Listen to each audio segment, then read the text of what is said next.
notre invité politique ce matin, c'est Sibeth Ndiaye. Et on va commencer, Sibeth Ndiaye, avec cette affaire. Gay, le président de la Fédération française de patinage, qui refuse de démissionner après les révélations de violences sexuelles dans le patinage. Roxana Maracineanu, la ministre des Sports, lui a demandé de démissionner. Vous avez dit hier que le gouvernement soutenait cette demande. Et lui, il répond que Roxana Maracineanu est une ministre moralisatrice. Qu'est-ce que vous dites ce matin ? Je dis que je suis évidemment d'abord déçue par l'homme. Il s'honorerait à reconnaître qu'il y a eu des dysfonctionnements importants dans cette fédération. Quand vous avez des femmes qui ont porté les témoignages qu'on a pu entendre ou lire, de toute évidence, il y a quelque chose qui ne va pas dans cette fédération. Quelque chose qui n'a pas été vu par ses dirigeants, quelque chose qui n'a pas permis d'accompagner des jeunes femmes alors qu'elles étaient agressées sexuellement et peut-être même violées. L'enquête de justice qui s'est ouverte nous dira ce qu'il en est exactement, mais je crois que M. Gay s'honorerait à tirer les conclusions de l'état de sa fédération, de son passé, de son histoire, pour lui permettre de rebondir et de se tourner vers l'avenir. Il y a une nouvelle journée de mobilisation. Quel message est-ce que vous adressez aux manifestants ? Parce que même si la mobilisation s'affaiblit, elle est toujours dans la rue. Oui, bien sûr. Alors, vous savez, nous, on a poussé, parce qu'aujourd'hui, ceux qui se mobilisent, on a encore beaucoup de cheminots notamment. Donc, on a poussé à ce que dans les entreprises, il y ait des discussions qui permettent d'avancer dans le dialogue social. Je ne crois pas du tout qu'en fait, quelqu'un gagne quoi que ce soit à être arc-bouté sur ses positions et à ne pas faire un pas. Et je veux dire une dernière chose.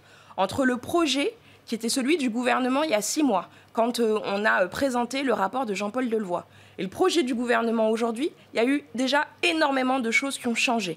Le gouvernement a été capable d'avancer, a été capable de proposer un compromis. Mais le dialogue, qu'il soit social ou parlementaire, il ne peut pas uniquement être tout ou rien. Donc clairement, vous dites ce matin à la CGT, nous on a fait des concessions, nous on a fait des compromis, à vous d'en faire autant ? Bien sûr, mais je crois que malheureusement, la CGT a comme but ultime de ne pas faire de réforme sur les retraites. S'ils se contentent de la situation actuelle dans laquelle il y a de très profondes inégalités, en particulier pour les retraités les plus modestes, si ça leur va, je ne partage pas cette opinion.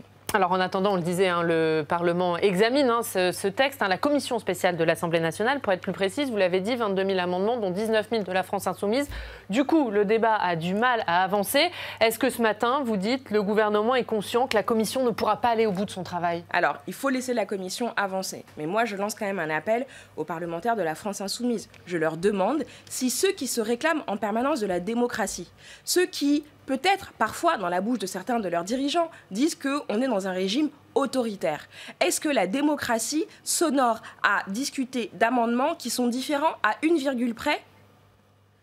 Je ne crois pas que ce soit le cas. Alors, Édouard Philippe n'y est pas favorable, mais est-ce qu'à un moment ou à un autre, le gouvernement ne va pas être obligé de recourir au 49.3 ? Nous, on ne se place pas du tout dans cette perspective-là aujourd'hui, parce que justement, on croit très profondément à la démocratie parlementaire.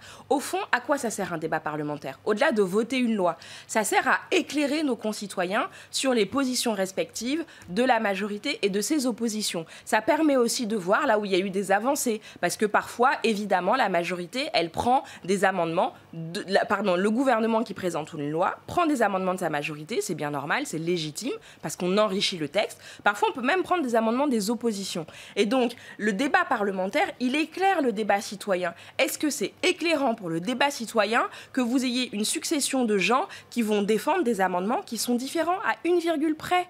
Mais c'est un dévoiement de la démocratie. Je le regrette très profondément. Donc aujourd'hui, on se place dans la perspective, dans l'espoir que tout le monde revienne à la raison et qu'on puisse offrir un spectacle, entre guillemets, qui soit digne à l'ensemble de nos concitoyens. Mais est-ce que quelque part, ça ne fait pas aussi un peu le jeu du gouvernement, cette obstruction de la France insoumise ? Puisque finalement, si la commission n'arrive pas au bout, c'est le texte du gouvernement qui sera examiné en séance. Est-ce que ça ne vous arrange pas ?